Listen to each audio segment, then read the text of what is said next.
In the good old days, 2D shoot-em-ups required players to sink hours of their life into memorizing bullet patterns and boss habits. That's just how it was. Games were purposely hard, so you didn't realize how short they were.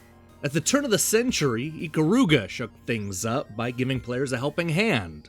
While you still had to do a fair amount of memorization, the shooter was kind enough to add an extra continue for every hour you played. I bring all this up because Zenodyne R attempts to take Ikaruga's approach to the next level. Instead of simply unlocking extra continues, we're able to earn new ships to fly, story beats to explore, and even a free play mode. It's the kind of clever idea that should have made this 2D shooter one of the most addictive games of the year. Sadly, the crummy implementation ends up working against an otherwise solid action game.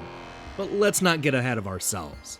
Zenodyne R is a brand new release inspired by the overhead shooters you used to see on the Sega Genesis. I'm talking about games like Musha, Truxton, and the Grindstormer. You take control of one of several spaceships and fly it through a half-dozen harrowing stages in order to take the fight to the aliens and win the day. Each level begins with a brief prologue, giving players a quick taste of the action and then a boss fight. Once through the skirmish, we're given a choice whether to play the easy or hard version of the stage. I was surprised to see this play out not only in the first stage, but in every stage. This allows you to take on some of the harder levels early on, and then bump the difficulty down when things get untenable in the final stages. While our ships may be nimble and able to weave through enemy bullets, they only have two different weapons. The standard fire is a powerful concentrated attack, while the other spreads the attack out to cover more of the screen. For those times you get trapped in a hail of fire, there's a bomb you can drop that will erase all the bullets on the screen and turn our hero invincible for a few seconds. With the exception of a few minor details, this is all pretty standard stuff. The stages have you playing in a predictable direction and shooting down a lot of familiar enemies. There are several boss fights in each area, including a couple that lead to a real nasty battle at the very end of the level. If you can survive all this, you'll move on to an even tougher battle worth more tech points. You might not realize it at first, but these tech points will quickly become a driving force in the game. We start out with only one ship and a very limited amount of continues, which certainly won't be enough for most people to finish the fight. But as you defeat the bosses and make your way through the levels without continuing, you'll earn tech points that will be used to unlock extra ships and continues. In theory, this should be a great way to keep players invested in the game.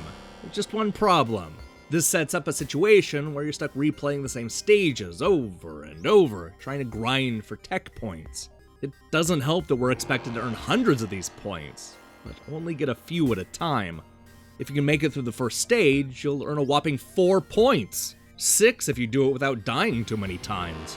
Normally this wouldn't be a problem, but the reward system feels stacked against you in the first few hours. It probably won't take you long to earn the second continue, since it's the very first thing you unlock. But trying to earn the 175 points needed to unlock the third continue proved to be much more time-consuming, as it took me dozens of plays to harvest that amount of tech points. Sometimes you'll earn prizes for gaining only 25 or 50 tech points, while other times it's 150 or 175 points.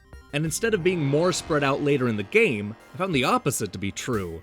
What will take you 150 tech points to unlock early in the game will mysteriously only take 50 towards the end.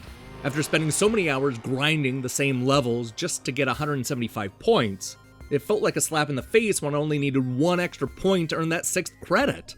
This is incredibly out of balance, to the point where I didn't want to waste any more time with Zenodyne R. Since the tech points multiply as you get deeper in the game, it would have made more sense to spread the prize value further apart. But that doesn't happen, and I found that I was flooded with unlockables as soon as I earned a few extra continues. But it took me the better part of 2 hours to get to that point, and in that time it felt like I wasn't earning a damn thing. I just replayed the same levels with the same enemy pattern and the same boss fights. That isn't fun. As much as I love fast-paced shoot-em-ups, I found that I had a hard time focusing on anything other than tech points. I was obsessed with earning as many as I could with each play, since anything less would mean I'd have to redo the stages over and over again. This proved to not be a problem a few hours in, but getting to that point took so long that I started to resent the whole experience. It's a shame, because without the onerous gimmick, Zenodyne R would have been an easy shooter to recommend. Hey, thanks for watching our review. This was a busy week, full of long games to play, including both Odin Sphere and Anima Gate of Memories. As a result, games I wanted to review got pushed back to next week, such as Demetrios, the big cynical adventure. It turns out it was just a bit too big and cynical for a week filled with 20 and 30-hour games. I guess what I'm trying to say is that next week is going to be crowded. So you should click the subscribe button and support what we're doing here. Until then.